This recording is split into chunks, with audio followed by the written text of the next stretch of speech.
예, 제가 1983년부터 목회를 시작했으니까 거의 40년 가까이 돼 가나요? 네, 어제 아침에 조용히 앉아서 생각해 봤습니다. 내가 성탄절 전후하면 성탄에 관한 많은 본문을 가지고 설교를 하죠. 근데 내가 뭘 빠뜨린 게 있었나 하는 생각이 들었습니다. 뭐 동방박사 얘기도 다 했고, 시몬도 있고, 목자도 있고, 뭐 성모 마리아, 요셉 얘기는 더 말할 것도 없고. 근데 내가 이 오늘 본문에 나오는 안나를 빠뜨렸구나 하는 생각이 들었습니다. 성탄절에는 물론이고 다른 설교 때도 안나를 그 성경 본문으로 해서 설교를 한 기억이 하나도 없어요. 결국은 한 번도 안 했다는 얘기입니다. 근데 이 복음서의 아주 앞부분에 그 예수님 탄생에 관한 중요한 증인으로 이렇게 나오는데도 내가 왜 안 했을까 생각해 보니, 그 앞에 나오는 시몬이라는 선지자 얘기는 굉장히 길어요. 축복도 하고 기도도 하고 그 다음에 아기의 운명에 대해서 어머니께 얘기도 하고 합니다. 근데 그 뒤에 이렇게 살짝 붙어가지고 이 안나 얘기가 나오니까 뭐 시몬 얘기하면 안나는 그냥 묻어가고 이렇게 해서 결국은 도매금으로 넘어간 결과가 한 번도 이 분에 대해서 설교를 하지 않게 된 원인이었다고 이제 판정이 됐습니다. 그리고 가만히 생각했어요. 그러니까 읽어보면 그렇죠. 결혼해서 7년간 남편하고 살다가 이제 과부가 됐습니다. 근데 당시 유대의 풍습은 뭐 지금도 20살쯤 되면 결혼하는 나라 많이 있죠. 그 당시에 남자들은 거의 20살에는 결혼을 다 했답니다. 그러면 여성들은 그보다 한 두세 살쯤 적겠죠. 뭐 동갑이라 하더라도 아무리 많아도 27살에는 혼자 됐습니다. 좋기 60년을 혼자 살게 된 그런 여인인데, 본문에 보면은 과부가 된 이후에 성전을 떠나지 아니하였다라고 되어 있습니다. 그러니까 자식들이 있었을지는 모르는데 이제 이 나이 되면 다 이제 장성도 하고 혹은 애가 없었을 수도 있죠. 근데 그건 전혀 성경에 언급이 없습니다. 성전을 떠나지 아니하고 주야로 금식하며 기도로 하나님을 섬겼다라고 되어 있습니다. 유대인들은 1년에 6월절 혹은 그 다음에 이제 가을에 있는 초막절이나 오순절 이렇게 몇 번의 절기에 매번 오는 사람도 있고요. 6월절에 한 번은 꼭 간다고 그랬었어요. 그러니까 올라갈 때마다 보이는 사람이 이 여인이었겠죠. 그죠? 그러니까 수십 년 성전을 이제 들락날락 했던 유대인에게 이분은 아주 유명 인사였다. 이렇게 생각이 돼요. 그래서 여기도 보면 선지자라고 이렇게 누가가 이 여인을 칭했습니다. 그러니 때때로 이제 사람들을 위로해 주거나 혹은 기도하거나 할 때 많은 일들이 일어나기도 하고, 혹은 미래에 대한 일들 이런 것들을 얘기할 때 사람들은 귀를 기울일 만한 그런 좀 진정으로 예배를 드리는 그런 사람이었습니다. 근데 그가 바로 예수께서 정결 예식 때문에 부모님이 아기 예수를 데리고 성전에 왔을 때 그녀도 같이 이제 들어가게 됐습니다. 그리고 아기를 보고는 하나님께 감사하였다라고 했습니다. 첫 번째가 하나님께 감사를 하고, 그 다음에는 예루살렘의 속량, 예루살렘이 지금 로마의 지배하에 있지 않습니까? 이 예루살렘이 하나님 안에서 자유롭게 되는 것을 기다리는 그런 모든 사람에게 이 아이가 바로 그 일을 행할 뿐이고 약속된 메시아이시다. 이런 증언을 했던 것입니다. 그리고는 이제 스토리는 끝나요. 그러니까 뭐 얼마 되지도 않습니다. 그런데 교회는 그녀를 기억을 했던 것입니다. 그러니까 그 뒤에 얼마 살지는 못했겠죠. 84세나 됐으니까. 그러나 웬일인지 그 예수님이 이때부터 한 30년쯤 지나서 공생애를 시작하셔서 이제 사역을 하셨는데 교인들이 다 이 여인을 기억을 한 거예요. 그러니까 아마도 그 어머니 마리아와 아버지 요셉이 이 여선지자에게 대하여 많은 얘기를 아마 남겼을 것입니다. 그리고 이제 누가가 누구입니까? 누가가 누가복음을 이제 복음서를 기록할 때 뭐라고 표현했느냐 하면은 우리 중에 이루어진 사실에 대하여 처음부터 목격자와 말씀의 일꾼된 자들이 전하여 준 그대로 내력을 저술하려고 붓을 든 사람이 되게 많았다라고 합니다. 그러니까 책이 예수님 그 일생에 대하여 책이 굉장히 많았던 거예요. 지금 우리는 복음서 4개밖에 가지고 있지 않지만, 근데 그 모든 자료를 다 살펴서 처음 시발이 어디고 그다음에 끝이 어디인지를 내가 잘 살펴서 지금 로마 총독 데오빌로 각하에게 씁니다. 이렇게 했어요. 자, 그러니 많은 자료들 중에 누가의 눈에 이 안나 할머니가 들어온 거예요. 그리고 써야 되겠다라고 했습니다. 그러니까 당시 유대 사회는 여성들은 사람 취급 못 받았어요. 그러니까 재판에서 증인도 못 되고요. 그 다음에 특히 과부의 경우에는 굉장히 그 사회적 지위가 열악했습니다. 그래가지고 구약 성경에 보면은 너희는 고아와 과부와 나그네를 돌보라 이렇게 하나님이 명령하셨습니다. 그게 일관된 명령이었습니다. 근데 고아가 누구냐 하면 아버지 없는 아이가 고아입니다. 어머니 있어도 야는 고아라고 불렀습니다. 그리고 과부는 특별히 지위가 굉장히 약해가지고요. 성경은 고아의 옷은 절대로 저당 잡으면 안 된다고 되어 있습니다. 보통 저당 이제 질권을 설정해서 이제 할 때는 겉옷은 저당 잡았다가 밤 되면 돌려주는 게 가능했어요. 근데 과부의 옷은 절대로 그러면 안 된다고 되어 있습니다.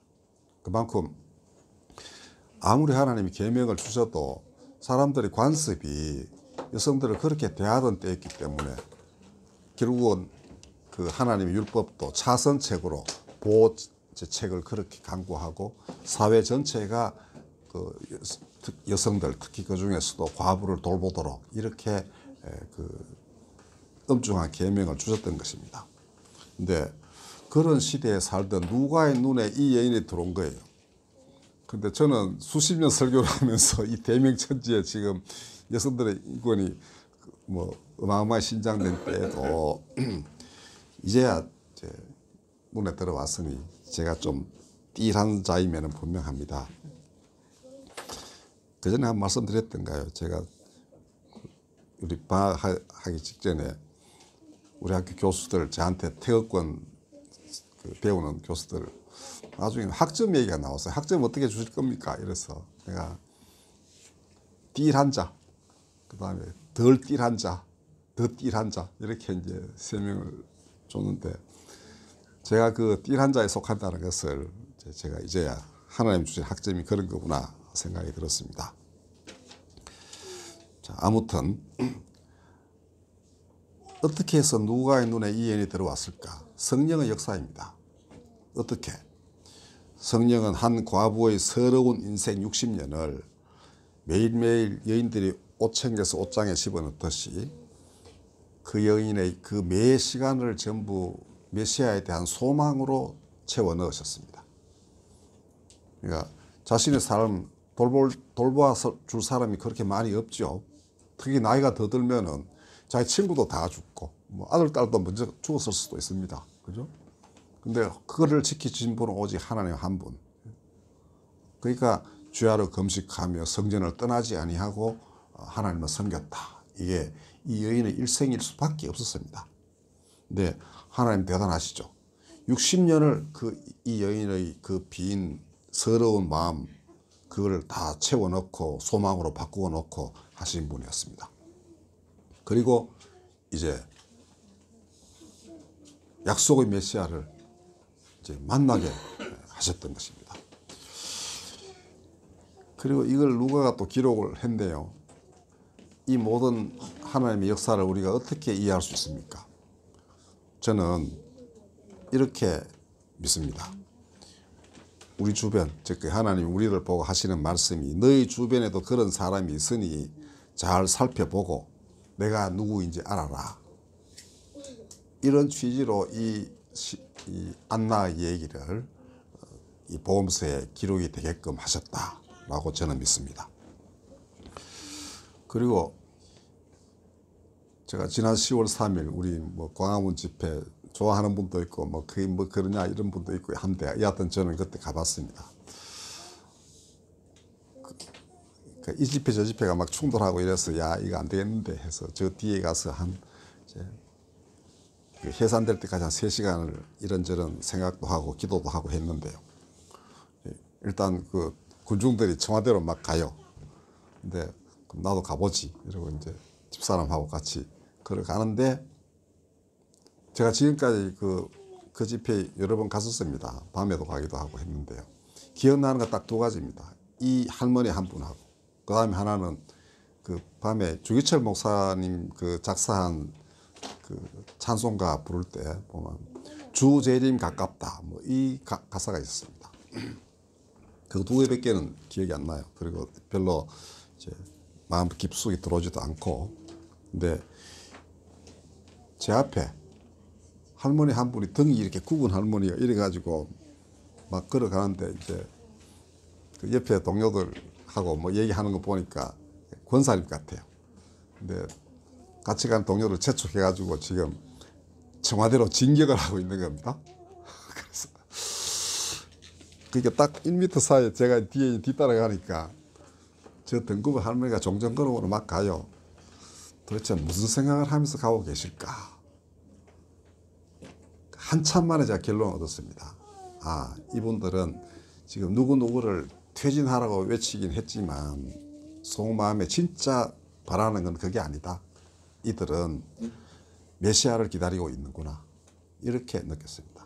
그리고 그 모임 전체는 하나님의 나라를 기다리는 마음이 그 밑에 깔려 있기 때문에 있어야 하고 마땅히 또 많은 사람들은 자신도 의식하지 못하는 사이에 그런 마음으로 그 자리에 왔으리라고 저는 지금도 그렇게 생각합니다.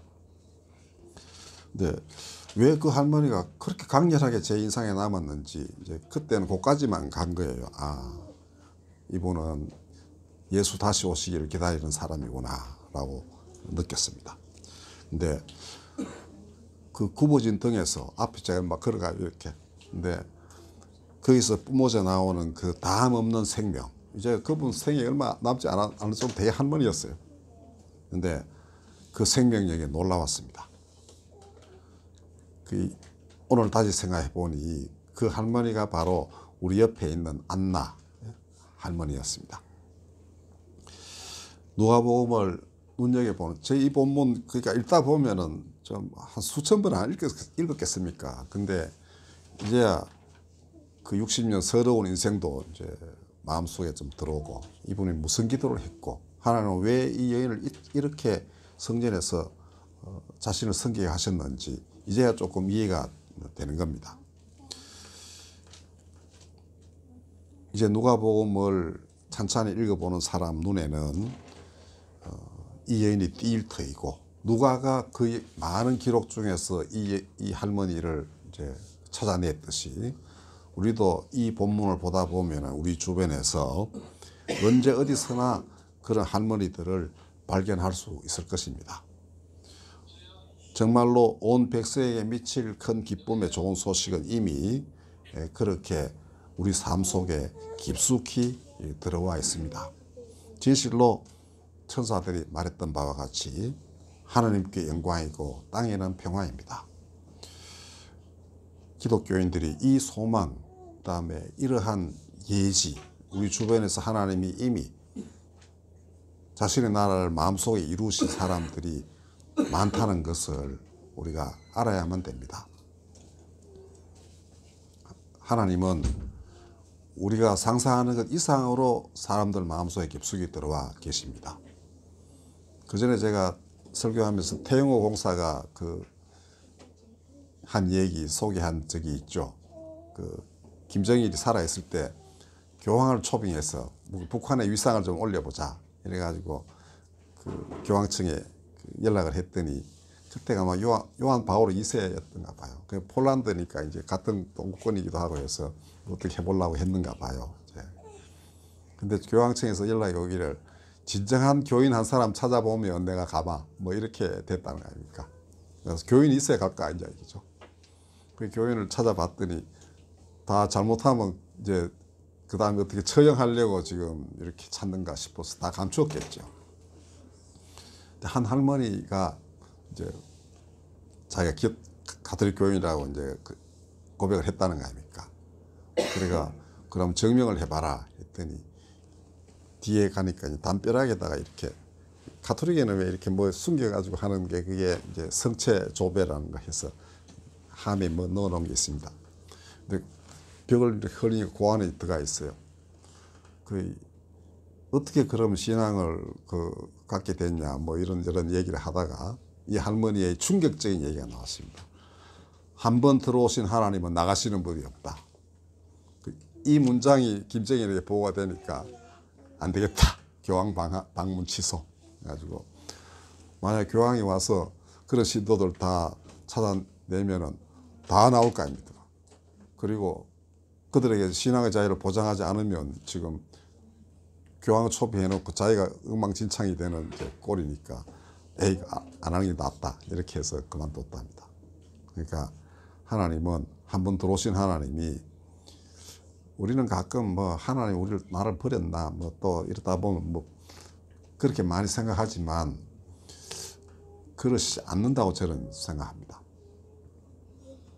바울도 이스라엘도 기필코 구원 얻는다고 그랬거든요. 한 번 오신 하나님이 어떻게 이스라엘을 이제 예수를 못 받았다 해서 너희는 버린 백성이니까 저 뒤에 맛있는 소금이다 이렇게 하시고 영 버리겠는가.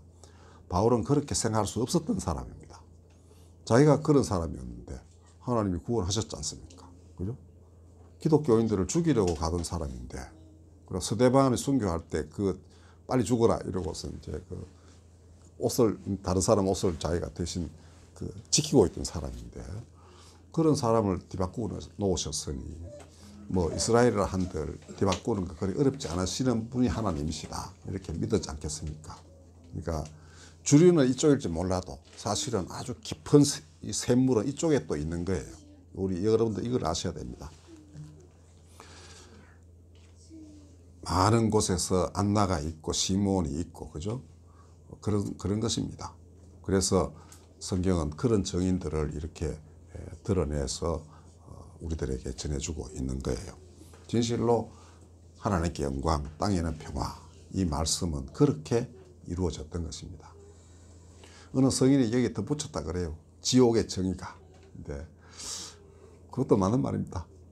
그러니까 그런 정의가 정말 어둠의 세력에 대한 공의가 이루어질 때 하늘의 영광이 되고 땅에는 평화가 이루어지고 그렇지 않겠습니까? 그렇죠? 그러니까 그런 것들은 그 다음에 이어지는 인간의 인간에 주어진 성령의 감동입니다. 이 세상에 널려져 있는 악들, 어둠들 이거 어떻게 할 거냐 이죠. 지극히 높은 곳에서 하나님께 영광이 되려면은 그것도 정리가 돼야 되겠죠. 그건 없애야 된다기보다는 변화를 의미하고, 그죠? 지옥의 정의가 이루어질 때 이제 새롭게 새사삭의 평화가 오게 되는 것입니다. 지금 김정은이나 이런 사람들 나중에 국제형사재판소 해부될 가능성이 되게 높죠. 북한 인권 문제 이런 거 보면은, 그죠? 2002년에 발족을 했는데요. 모토가 그겁니다. 법정 없으면 정의도 없고 정의 없으면 평화도 없다. 그러니까 no court, no justice, no justice, no peace 이겁니다. 그러니까 그게 기독교 문화에서 이룩해낸 이 땅의 질서이고 또 동시에 그것은 이 하나님의 뜻에 일치하는 인간의 노력이 그렇게 결실을 맺고 있는 것입니다. 그러니까 우리가 성경에서 심판과 구원, 정의와 은총 이 대립을 항상 어떻게 조화시킬 것인지 고민하는 흔적을 많이 발견하는데요. 이제 우리는 그렇게 이해하면 되겠습니다. 그렇죠? 인간의 마음속에 우러나는 정의감이 사랑과 결합하고 하나님 은혜 안에서 정말 땅의 평화가 이루어지고 하늘의 영광이 되는 일, 그걸 위해서 우리가 부르심을 입었습니다. 그리고 이런 안나 같은 할머니들을 많이 발견할 때마다 잘 나간다는 사람이 오히려 부끄러움을 느끼게 되는 그런 일들을 비일비재해요. 여러분들 보지, 오늘 이렇게 또 제가 밑으로 내려와서 설교를 하게 된 거는 끝난 뒤에 이 아들 연극을 해야 되기 때문이기도 해서 무대 작치를 하느라고 그래 됐는데, 그러다 보니 또 치우고 또 올라갔다 내려오고 하는 게 안 좋을 것 같아가지고 내려오다 보니까 이날만큼은 마곡간에 오는 게 좋겠다 생각이 됐습니다. 맨 밑에서 보면 다 보이겠죠, 그죠? 위에서 보면 보일 것 같아도 그렇지 않습니다. 밑에서 봐야만 하나님이 어떻게 이 땅에 임하신지를 볼 수 있는 것입니다. 우리 이 성탄을 계기로 이 땅에 얼마나 아름다운 많은 일들이 이루어지고 있는지를 여러분들 깨달아 아시기를 바랍니다. 기도하겠습니다. 아름답고도 거룩합니다. 하나님, 늙은 몸에 하나님의 은총 차곡차곡 새겨 주시기를 60년 안나 할머니입니다. 그리고 이 땅에서 사랑하는 아이들을 위해, 그리고 주변 사람들, 그들을 위해 평생을 헌신하며 늙어갔던 수많은 어머니들이 있었습니다. 이제 그 기도, 그 청정한 마음 하나님 거두셔서 당신 나라의 초석 삼으소서. 무지한 자의 눈은 일깨워 주시고 진실로 지혜로운 사람의 마음은 더욱더 맑게 하사 하나님 다 합력하여 선을 이루게 역사하여 주옵소서. 우리 구주 예수 그리스도 이름으로 기도드렸습니다. 찬송가 120장 부르겠습니다. 오늘은